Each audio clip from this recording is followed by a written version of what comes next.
Hello everyone, so once again welcome back. तो पिछले part में हमने देखा था कि ह्यूग के सर पर चोट लगने की वजह से वो बेहोश हो जाता है, पर उससे पहले उसे फाइनली याद आ जाता है कि मे बी शीप मास्क कौन है। तो अब आगे कुछ साल पहले का टाइम दिखाया जाता है, जहाँ पर एक मिलिट्री बेस में कुछ सोल्जर्स गाते हुए रनिंग कर रहे होते हैं। फिर उसके बाद पाग्योल यानी कि शीप मास्क को दिखाया जाता है, जिसे उसका सीनियर बुलाकर कहता है, रनिंग के टाइम पे सब गा रहे थे बस तुम्हें छोड़ के, तो अब मुझे ये बताओ तुम क्यों नहीं गा रहे थे, और झूठ मत बोलना क्योंकि मैं तुम्हारे पीछे था।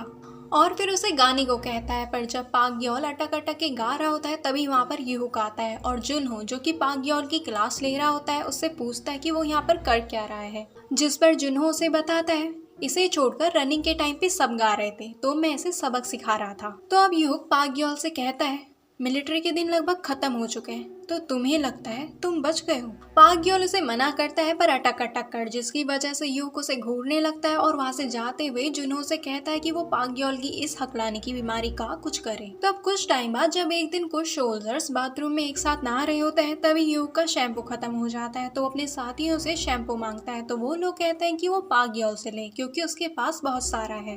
तो फिर जब यूक पाग्योल से शैम्पू ले रहा होता है तभी उसकी नज़र पाग्योल की चेस्ट पर जाती है, जिसे देखकर यूक पहले तो हंसने लगता है और फिर उसकी चेस्ट पर स्लैप करता है, जिससे पाग्योल शॉक हो जाता है और उससे पूछता है कि वो कर क्या रहा है। यूक दूसरों से हंसते हुए कहता है डैम, इसकी चेस्ट तो देखो। हे जुनू, तुम्हें क्या लगता है इसका साइज क्या होगा? तो जुनू अंदाजा लगाने लगता है, पर फिर यूक उससे कहता है कि उसे एक बार छू कर देखना चाहिए और खुद भी पाग्योल को छूने के लिए आगे हाथ बढ़ाता है, पर ग्योल उसके हाथ को एकदम से झटक देता है जिससे वो चौंक जाता है। तो यूक गुस्से में आकर ग्योल से कहता है दिक्कत क्या है? हाँ मैं जानता हूँ तुम चाहते हो कि हम तुम्हें टच करें, तो अपने हाथ हटाओ। तो फिर मजबूरी में आकर पाग्योल को अपने हाथ हटाने पड़ते हैं और फिर वो सभी पाग्योल पर अपने घटिया कमेंट करते हुए उसे टच करने लगते हैं। पर तभी वहाँ पर एक और सोल्जर आता है जो कि उनका सार्जेंट होता है और उन सभी से पूछता है कि वो एक आदमी की चेस्ट के साथ कर क्या रहे हैं, जिस पर उनमें से एक सार्जेंट से कहता है कि उसे भी एक बार टच करके देखना चाहिए, पर वो उन्हें रोकने की बजाय उनसे कहता है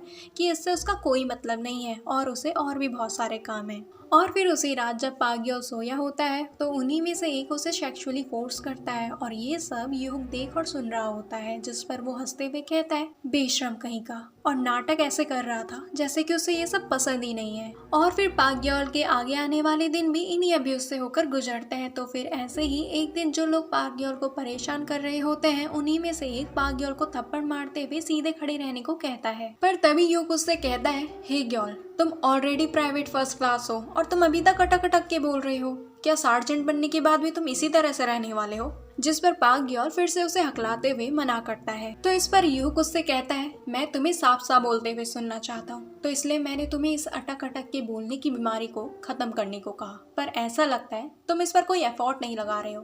तुम्हें पता है तुम क्या हो? एक सुंदर सी भेड़ जो कि बिना अटके बोल नहीं पाती। तो बताओ क्या तुम भेड़ हो? और ये सीन यहीं पर खत्म हो जाता है। तो फिर अब कुछ टाइम बाद जब एक दिन पाग्योल इन्हीं फोर्स सेक्सुअल अब्यूज से गुजर रहा होता है तभी वहाँ पर अचानक से यूहुक आता है, जिससे वहाँ पर मौजूद सोल्जर्स डर जाते हैं और यूहुक से पूछता है कि वो इस तरह से अंदर क्यों आया, जिस पर वो कहता है कि उनमें से एक को प्लाटून कमांडर बुला रहे हैं। फिर जब वो लोग वहाँ से चले जाते हैं तो पाग्योल भी बाथरूम से बाहर आके खड़ा हो जाता है, जहाँ पर सभी टीवी देख रहे होते हैं। तो उनमें से एक उसे बैठने के लिए कहता है और फिर पाग्योल उनकी बातों पर ध्यान न देते हुए वहाँ पर बैठकर दांतों से अपने नेल्स काटने लगता है। तभी यूक का ध्यान उस पर जाता है और वो उससे कहता है हे पाग्योल, तुम इतनी दूर क्यों बैठे हो? हाँ क्या तुम थक गए हो भी सकता है, आखिर तुमने बाथरूम में इतना अच्छा परफॉर्मेंस जो दिया है। ये सुनकर पाग्योल चौंक जाता है और कांपते हुए कहता है कि ऐसा कुछ नहीं है, जिस पर यूक उससे कहता है सन ऑफ बिच, तुम्हें तो मेरा शुक्रिया अदा करना चाहिए, मेरी वजह से तुम्हें सुपीरियर्स के साथ इतना सारा टाइम जो स्पेंड करने को मिल रहा है और फिर जिसकी वजह से तुम्हारी ये जो मिलिट्री लाइफ है वो भी काफी कंफर्टेबल हो चुकी है।